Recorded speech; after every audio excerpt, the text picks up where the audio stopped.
My name is Corey Ward, and I'm the mother of Diesel Ward, who is a child. He has autism. I'm Reggie Swindle. I am also known as Grant's mom, and I am involved with Higher Ground because Grant has Down syndrome. We're Sam and Marie Cochran. Our daughter is Emma, and she was 5 when she first started with Higher Ground. He started with skiing. That was the first program. So she started doing the sit ski program when she was 3. Had a leg surgery when she was 5, and then started standing up and doing regular skiing, and she's done that all the way through. We were asked, what do you want as parents? There were a group of us. We need a camp for them. And because they're not able to participate in any of the other local programs. She can be a part of a group and do things we never thought. They're not like secluded into a certain area. That's been one of our things all along, is making sure that Emma's not segregated from the rest of society because of who she is. One of the biggest things with autism is early intervention. If you get at those core challenges when they're young, it helps them to grow exponentially, kind of foster them and encourage certain activities. Then that you feel like you give them more of a fighting chance. Waking up every day in the desert is like waking up in hell. I drove down IED Alley every day for 2 years. From rounds bouncing off your vehicle to explosions off in the distance. It was a daily battle. It didn't matter if you went outside the base or if you stayed on our little base. As soon as you start dozing off, to mortar rounds coming over your head and then landing not even a couple feet from you. And then you wondering if the next mortars, because you hear them taking off, if that's the ones that's going to take, that's going to take your life. I had 2 weeks left in country. Then I decided to catch some mortar rounds, and I was medevaced out. Going to combat, you see a lot of stuff. You do a lot of things that normal people just wouldn't do. Coming back from combat, I would say it's harder than combat. People aren't quite sure how to, talk to you anymore because of what happened, and you're isolated. You realize that you're home, and it's not home anymore. Didn't know where to go to get help, support. Family don't understand you because you just changed so much. I was numb. I didn't love my kids. I couldn't express anything. I pushed my family away. I think people get the wrong impression when they hear PTSD. They hear PTSD and they're like, "Oh, that guy's crazy." That's not true. You know what I mean? It's hard to go to something so extreme and then come back to ordinary life. Having fun? What are you doing today? Skiing. Yeah? Yeah. Where are we? We're at Donner Mountain. We are fortunate in the Valley to have such an acceptance for these kids. I mean, when they ski, all the ski instructors know these kids. It's just all that being able to focus and getting her to focus on skiing, and now she focuses. I mean, she knows she wants to go left, wants to go right, she can follow you, she can stop, she can pull and start, she can do it all. And now she's doing it independently, and she started Special Olympics. Higher Ground is a Special Olympics. Well, we're the local affiliate. Let me win, but if I cannot win, let me be brave in the attempt. It's terrific because the participants learn what it's like to be a team member, and that's not something that they always get to do, so that's a pretty cool thing. It's so much fun when you go to regionals or state games and you see them participate. It's all about participation. It's not about winning. Training, they work it really hard to improve you for World Games. They just kept working on your Nordic skiing.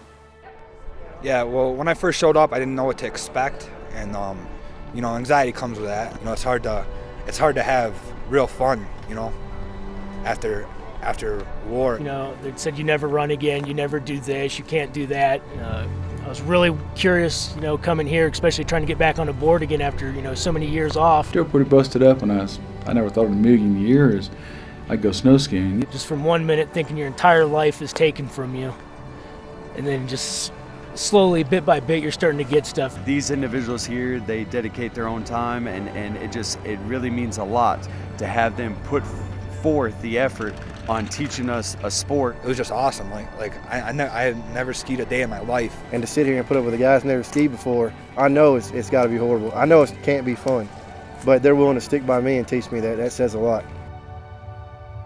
Just being out here took my mind off of a lot of things, just getting that adrenaline rush on the skis, doing something new. Leave all those things behind and just I guess refresh your body and just remember of how things used to be or could be. I don't know if I'd ever get back to the level that I was, but just to be able to go out and do it again would be great. There you go. It's an important thing that Higher Ground takes care of the combat vets and their wives, because that's my new team. My wife is my new battle buddy. Just for her to know that she's not the only one that's dealing with a husband with PTSD and traumatic brain injury and other problems from combat. So I really feel sometimes they forget about that other side of their lives, and we're actually an integral part to their recovery. After he's beaten up and yelled at all day when he was in the service, he would come home and I had to try to take care of him and put back those pieces, and it's nice to be able to have this recovery. But yeah, this community is incredible, and it's because of Higher Ground and programs like Higher Ground that really promote these kids and put them out in the community and let the people know these are your kids next door. They're not any different. They just have trouble socializing and communicating, and they're no different. What you see is what you get, and they are going to have fun, and they don't care if it's cool or not. They're just going to have fun, and that's so much fun to be around. It really is. When you see that, you just go, oh my God, we should all be that way. Oh yeah, right there. Process kicking, more kicking and jumping, and work on zapato screaming. Yeah, baby. Okay.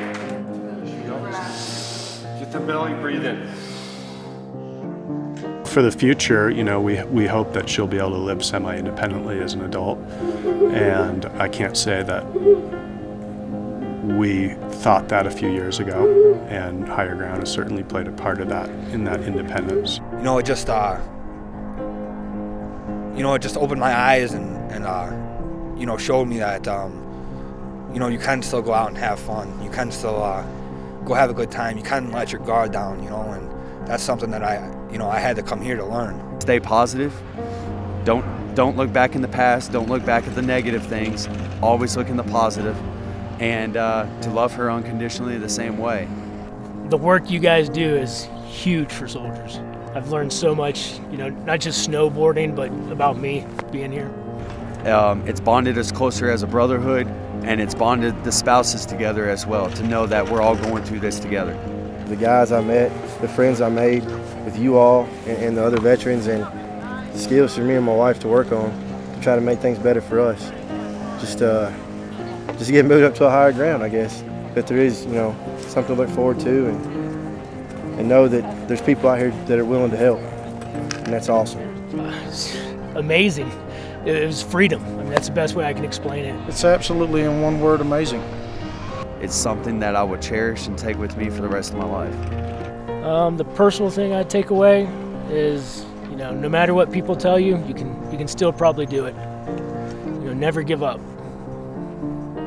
There's great people out there, like the people at Higher Ground, that are willing to help you out, take care of you, listen to your stories. They want to know about it, They want to know more about it so they can help more people like me.